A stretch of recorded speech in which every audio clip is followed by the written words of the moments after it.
Hello, friends, and welcome back to another episode of the Juicebox Podcast.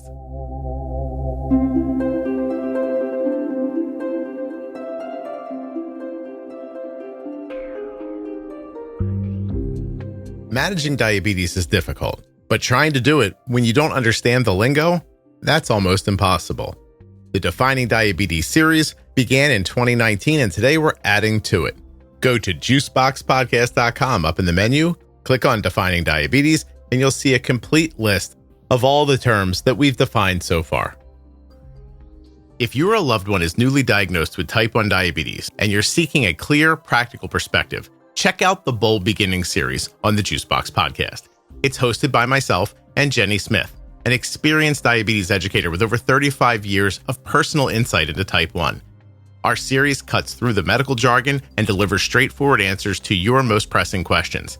You'll gain insight from real patients and caregivers and find practical advice to help you confidently navigate life with type 1.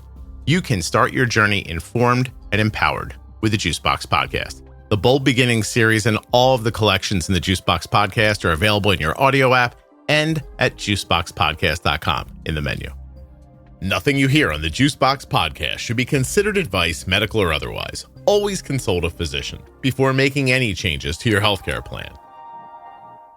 Jenny, we are doing some new Defining Diabetes topics. Yay. And I have one here. I'm going to start today with something that I just want to say outright, I don't understand. And even if you don't feel comfortable defining it, like, you let me know. Okay. But I have insulin concentration, like specifically U200 insulin, diluted insulin. Is there a way to explain it well enough so that people understand it without going in too deep and to be able to define it for them at the same time? I think so. Okay. I mean, if in general you understand the concentration of anything at 100%, right? This is the normal amount of something that you get in the set 100% dose. Okay. That's our normal and eons old U100 insulin. That's what we use today, right? So any of your Novolog, even our insulin, Novolog, Humalog, Apidra, they're all unit for unit. You get a unit of effect in 1 unit of volume, meaning how much you draw up into a syringe or dial up on an insulin pen. A unit gives you a unit of effect. Okay. When you talk about concentration, though, and you get more into what are either, again, diluted insulin, which means that you take up the volume you would need, the volume in the number of units, but it's a smaller amount of insulin because anytime you dilute something, right, you make it kind of like dispersed almost more. Does that make sense? It does. Right? And so if you dilute insulin, which is very common for littles or people who may be super ultra sensitive to insulin, diluting insulin gives you an easier way to dose a tiny amount in a volume that can be measured, especially in an insulin syringe. Okay. We dilute insulin. Let's say you have, a whole unit of insulin, but you can't deliver 0.1 units with an insulin syringe. You could do it with a pump, but you can't do it with an insulin syringe. So we actually mix a diluent, which you can get from the insulin companies, and you would mix that in a certain volume ratio along with the actual U100 insulin. So that you can get the impact that you desire, an amount. In a dose you can draw up. In a dose that you can actually measure and draw up. Yes. Okay. Correct. So U100 insulin is 100 units of insulin per milliliter. Is that right? Your bottles of insulin, like vials, I think are the easiest to describe. A vial of insulin. And we measure, the majority of people call insulin units, right? We take a unit of insulin for whatever effect. The whole entire vial of insulin has 1,000 units of insulin. Okay, so it's a 10 milliliter vial? Got it. Okay. There's 1,000 units of insulin in the vial. Yes. Okay. And the reason someone might want U200 insulin is because they're using more insulin and it doesn't literally fit into the pump, or it's a ton of the bolus under the skin and it becomes difficult to absorb? It's more of an under the skin absorptive issue. For some people, yes. And again, it would be entirely used off label if you're using it in a pump with U200. U200 means that 1 unit of volume is providing 2 units of effect. Okay. Right? Yep. When you put it in a pump, we have to, again, off label. This is not directions for people to do it. Yes. To Nothing be clear, you hear on the Juicebox podcast should be considered advice, medical or otherwise. Always consult a physician before making any changes to your healthcare plan. There you go, Jenny. Keep going. Thank you, Scott. You're welcome.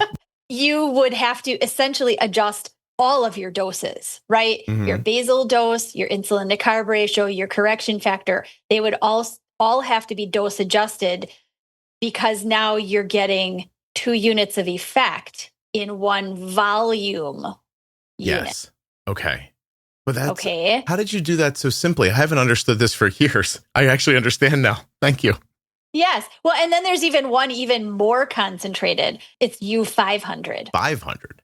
Yes. So what would that mean? Well, oh gosh. Now I said I understood it. Now you're testing me. It's okay. Use the U200. It's essentially the same thing, just even more concentrated. Yeah. So 1 unit of liquid now has the impact of 5 units of insulin. Correct. U500. And U500 is a really interesting, I mean, it's action, that way that the insulin goes in, gets distributed and decays. It is very different. And you really would need to work with a provider who is very knowledgeable in U500 dosing because it's even more different than using U200. You just, I think, covered the only real follow-up question I had, which is why is U100 the standard? Like, why, you know what I mean? Like, but the way... That's a good question. Honestly, I don't even know. The answer to that, I would expect goes way back to like how they formulated it in the 1920s when they're like, hey, we solved this problem. This seems to work. Good luck, everybody. This seems to work. Yeah. Well, I mean, my expectation is, based on what you said, now, obviously I'm making this up, but what jumped into my mind was if the U500 works differently, then that means the U200 works differently. Maybe at U100, this is the most uniformed, trackable way they could formulate it so that it was doing what they expected most throughout, a greater number of people.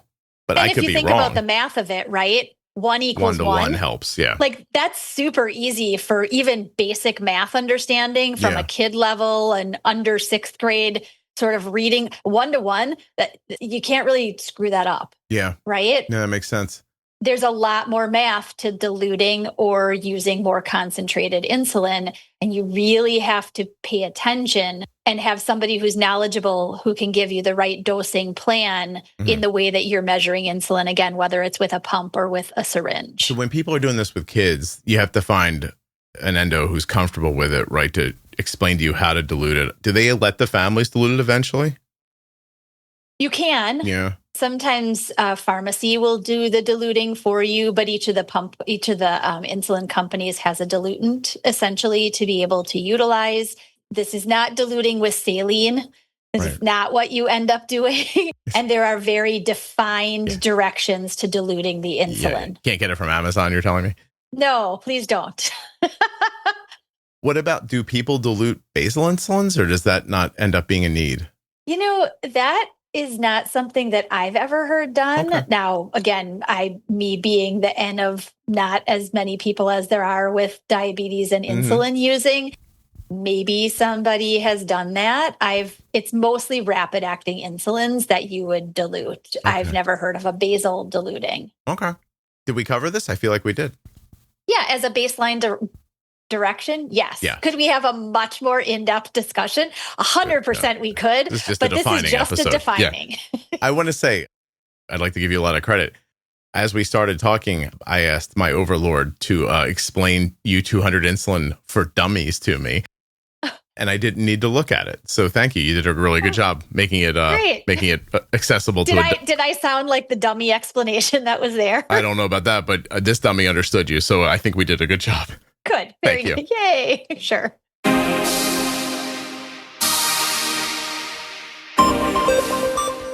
Okay, well, here we are at the end of the episode. You're still with me? Thank you. I really do appreciate that. What else could you do for me? Why don't you tell a friend about the show or leave a 5-star review? Maybe you could make sure you're following or subscribed in your podcast app. Go to YouTube and follow me, or Instagram, TikTok. Oh gosh, here's one. Make sure you're following the podcast in the private Facebook group as well as the public Facebook page. You don't want to miss, please. Do you not know about the private group? You have to join the private group. As of this recording, it has 74,000 members. They're active, talking about diabetes. Whatever you need to know, there's a conversation happening in there right now. And I'm there all the time. Tag me. I'll say hi. I created the Diabetes Variables series because I know that in type 1 diabetes management, the little things aren't that little, and they really add up. In this series, we'll break down everyday factors like stress, sleep, exercise, and those other variables that impact your day more than you might think. Jenny Smith and I are going to get straight to the point with practical advice that you can trust. So check out the Diabetes Variables series in your podcast player or at juiceboxpodcast.com. Have a podcast? Want it to sound fantastic? WrongWayRecording.com.